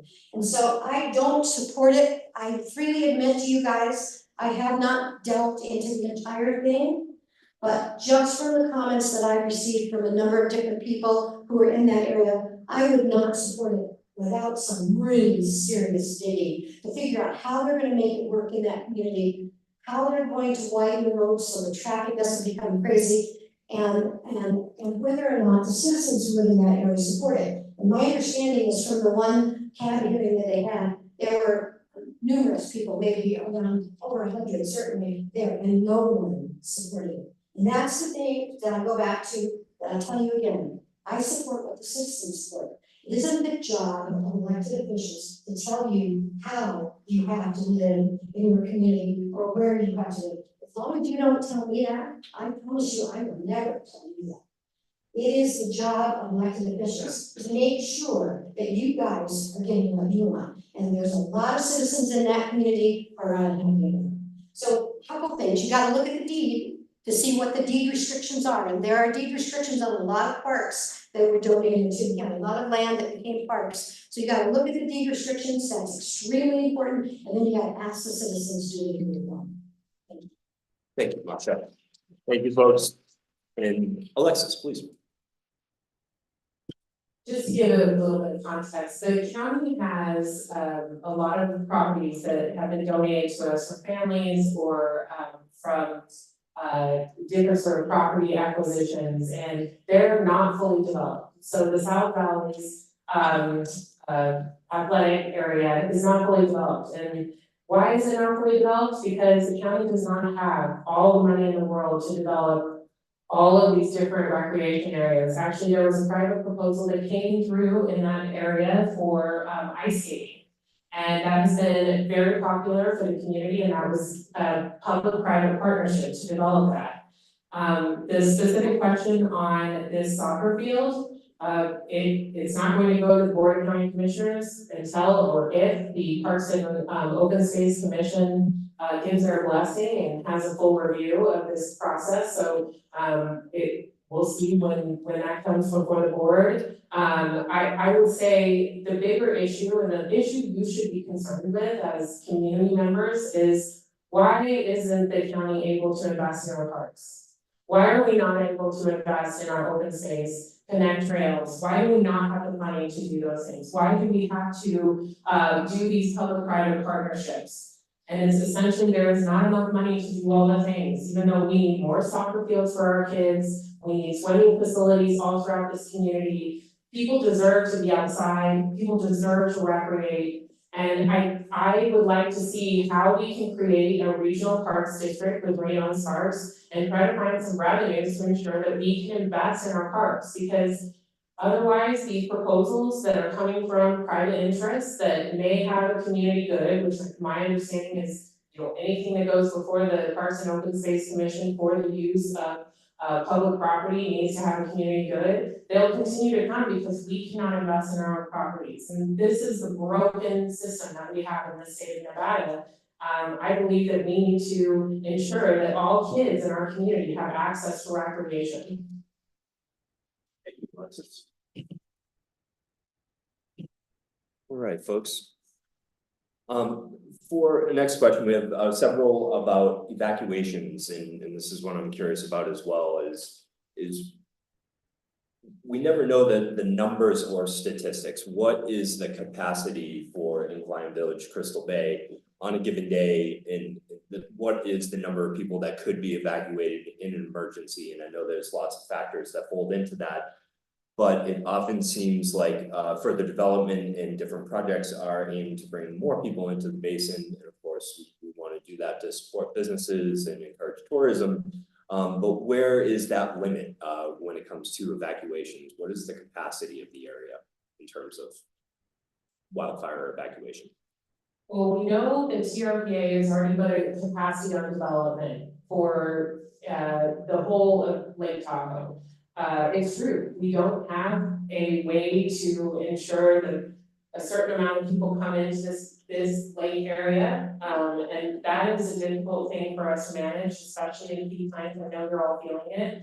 And I think that there's an opportunity for the county to study this, which is why I discussed the evacuation plan that we'll be investing in to ensure that we're really meeting the needs of the community and hearing the community. But our emergency management of the county, and the county is in charge of emergency management, have worked very closely with all of the agencies all around the lake to ensure that they are all communicating. And believe it or not, that has not always happened. And so the left hand does not know what the right hand is doing.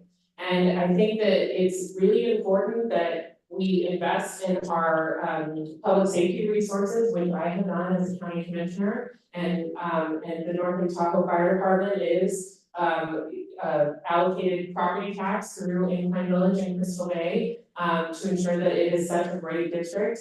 Additionally, we have done so much work that I will tell you, developers in Southern Nevada is paying for all the forest thinning that we have been able to do in this community to do fire prevention as well. I think there is a question on how do we manage a natural resource that should be a national park, but is not, that has private interests in it.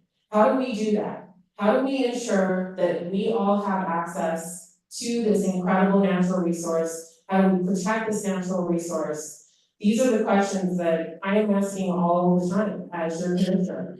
And I think that one of the ways that we can manage it and also pay for public transportation is the basin entry fee. I've been very open about being in support of that in an op-ed that has actually run in the RGJ, because I see that as an opportunity to see how we can control folks coming in, make sure that there's better planning before people get into the basin, and use those revenues to pay for public transit. So if you don't wanna drive, if you can't afford to pay an entry fee, you can use public transit and access it, and we'll actually have a public transit system that is paid for by the visitors. That's the vision. So there's many different steps on how to do this, and there is a risk in living in this community. You are in the wild interface, and we are trying to do everything we can at Washington County to make sure that we get people out, but also plan for the future. Thank you, Alexis. Marcia? Thank you. That's an excellent question, by the way. I don't know who presented it, but that's an excellent question because I think it really goes to the fact of what we're doing here, what we're talking about here today. It goes to the fact that we have a community that truly, without question, I completely agree, is a national treasure. People in Europe think that Tahoe is one of the most beautiful places in the world. They know Tahoe. They may not agree on it anymore, but they know Tahoe, and they come here to visit. So we have a responsibility as elected, as an elected body who has this beautiful national treasure in our backyard. We have a responsibility to see how we're gonna protect the people who come to visit, as well as how we're gonna protect the people who live here. And so I don't think TRPA has come up with a clear number of what the impact was, although I did see the number of trips today is per day is like 200,000 cars around the whole lake in a week.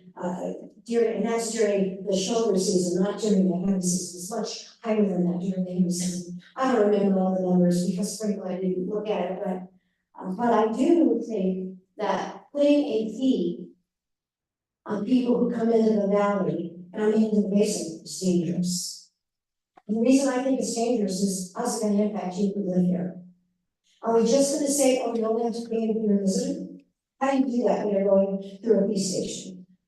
Go to Texas and ask anybody in Texas how they drive down all those beautiful highways that you pay for because you're a resident and only the tourists have to pay. Trust me, not true. My sister lives in Texas, so I know for a fact that everybody who goes through one of those counters pays. So how are we gonna fix that? And what's it gonna do for Incline Village? Where's the bus system? How's the bus system gonna work? Are we gonna incentivize our RCA or whatever the whole name is? Are we gonna incentivize them to come up here? Because we've tried that before. And what they said was, well, yeah, we've been up there, we used to run a bus up there, but nobody gets on. How many people in Incline Village want to give their cars up and jump on the bus just so they can drive down the Wrigley's? It's not gonna happen. And how are you going to incentivize citizens who live here to say, oh, I want to ride a bus, so I'll pay for it by paying a fee if I drive my car? Either way, it's just not a system whose time is right, and it needs to be way further investigated. And I don't think we're anywhere near the opportunity to investigate those kinds of things. Thank you, Marcia. And we're gonna wrap with one more question before closing statements. And Marcia, please start us off. What has been a difficult decision that you've made as an elected official that may have been unpopular or controversial, but will bring the biggest benefit to Incline Village or Washoe County as a whole?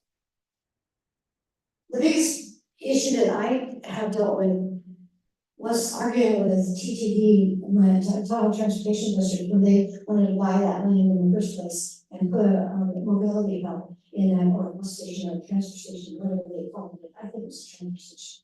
Or whatever it's being called now, doesn't matter. Biggest issue I was to fight with my own team at Tahoe Transportation District because I knew from talking to the citizens here in Incline Village that they didn't want it. They didn't want it anyway, they don't intend to get on buses. When the consultant at in TTV hearing, the consultant that TTV hired to discuss this said, well, we're gonna put you all on bikes and we're gonna put you on electric scooters. And one of the seniors raised their hand and said, you know, most of us up here, or a lot of us up here are seniors, we're not gonna get on bikes. And he said, then you need to move. I'm sorry, but that's what happened, and I have it on record. So anybody who wants to see it, you got my number, call me. You gotta move. That's wrong. That's not saying to the citizens, we have your back.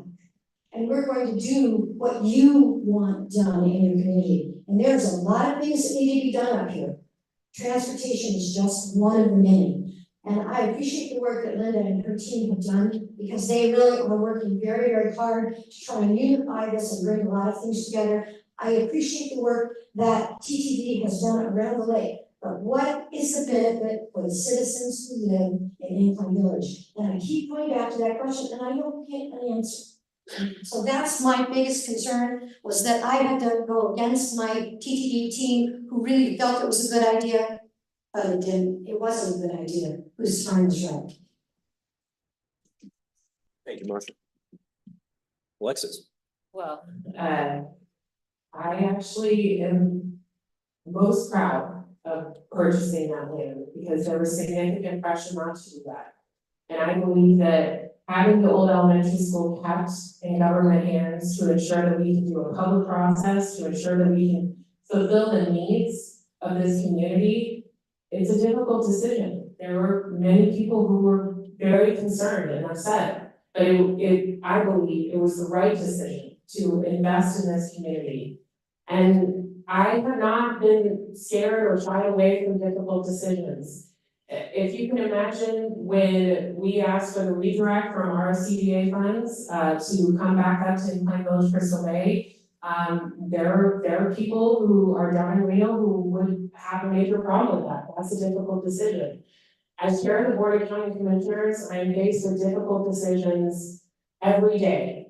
And I am so honored that I get to make them for this community and the whole of Washoe County, because that is my role. And that means that sometimes, in order to meet the goal, in order to ensure that we have, for example, using the mobility hub as an example, we have less traffic, we have better parking, we have access to our incredible Lake Tahoe for everyone, to ensure that people from this community can get on to Highway 28 and go to Carson if you need to, instead of being stopped by all of those vehicles that are parked on the side of the road, which we will be moving to Forest Service lots as part of our plan of the extension of the East Shore Trail.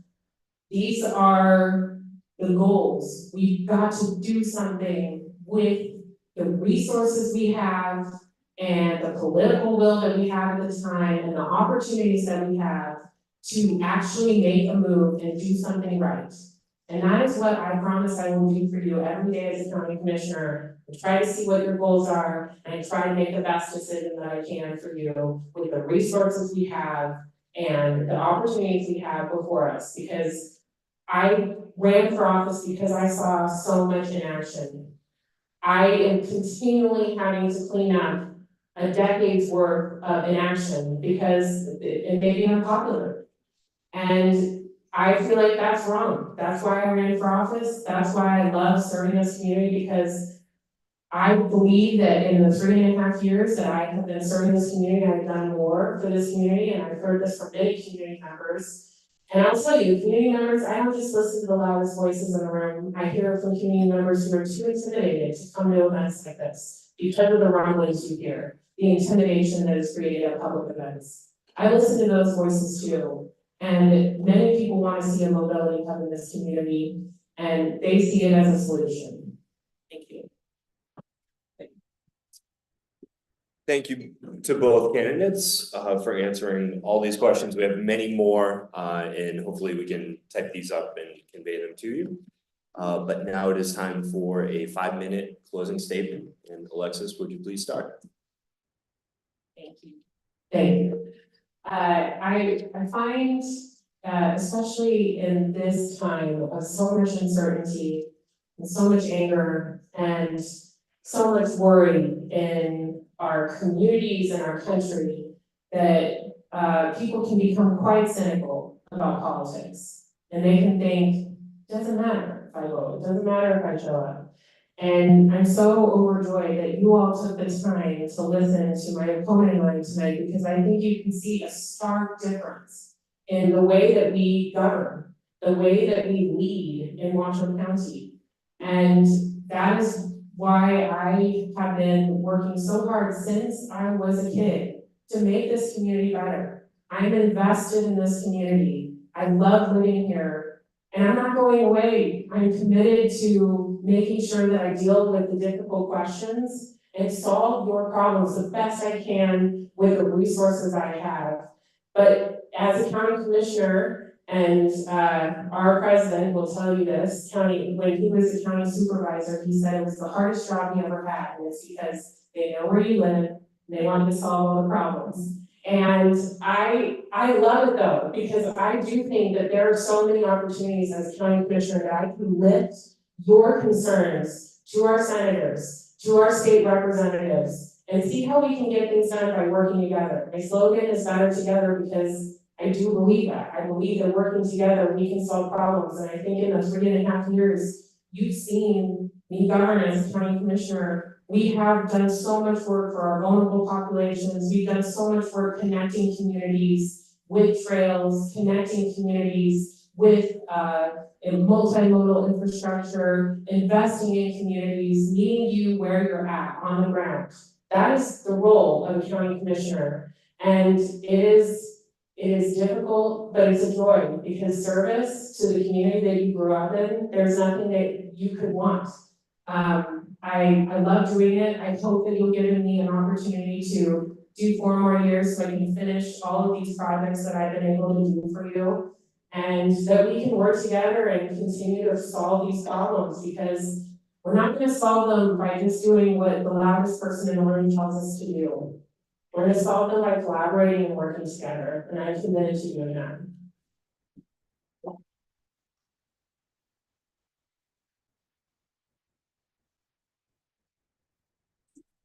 Thank you very much for being here tonight and for taking the opportunity to sit and listen to I think, very diverse ideas and how government should work.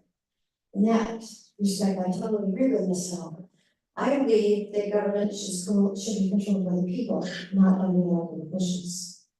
I believe that the chair of a committee, the chair of the commission, should be respectful of every other commissioner because each of those commissioners have the same authority and the same right that the chair has. It's not the chair's job to audit what they do, to interfere with what they say, or to try to preach law to them. And that's the kind of thing that you've been seeing for the last little more than 2 years since Ms. Hill has been chair.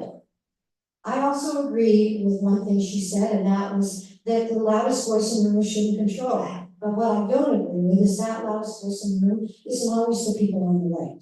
A lot of times it's the people on the left. Sometimes the two of them are yelling so loud that the rest of us in the middle of the world don't have the ability to even know what should be done. And that needs to stop. I do agree that that's true.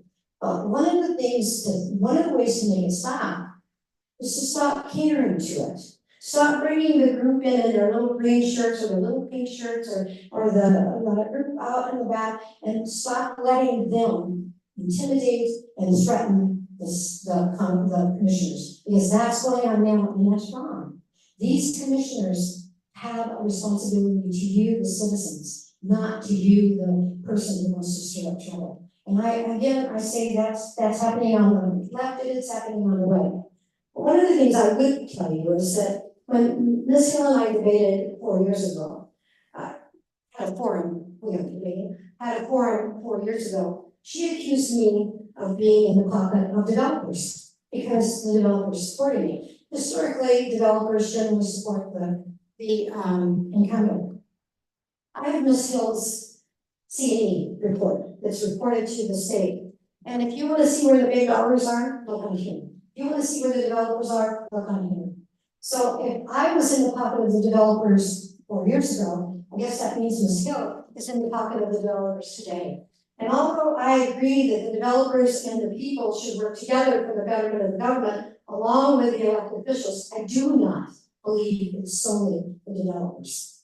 The citizens have a right to express their opinion, and they shouldn't be shouted out, threatened, or intimidated because their opinion doesn't agree with the leadership of the commission.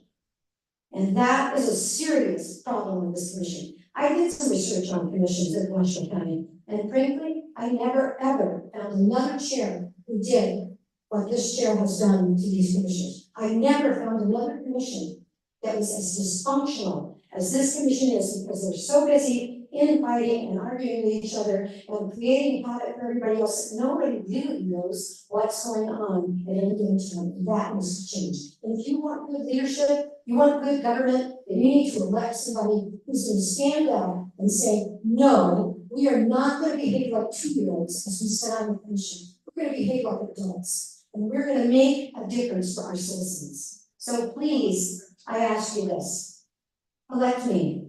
I commit to you, I'm honest, I'm straightforward, I'm gonna give you the straight scoop, and I'm gonna listen to everything you have to say, just like I did before. One other thing I would clarify before I get kicked out of here. It isn't true, Ms. Hill indicated that in the 8 years I was there, I did not do the area plan. That's not true, actually. We passed the area plan in 2019. She amended it. She didn't draft it, she didn't create it. We passed it in 2019 at the request of the citizens to have it done the way it was done. And there were some things that didn't get done that they wanted done, true. But we still did it because the citizens know it. I want to thank you again. I appreciate you all being here. And I hope you have a great night, and please be safe. Good night.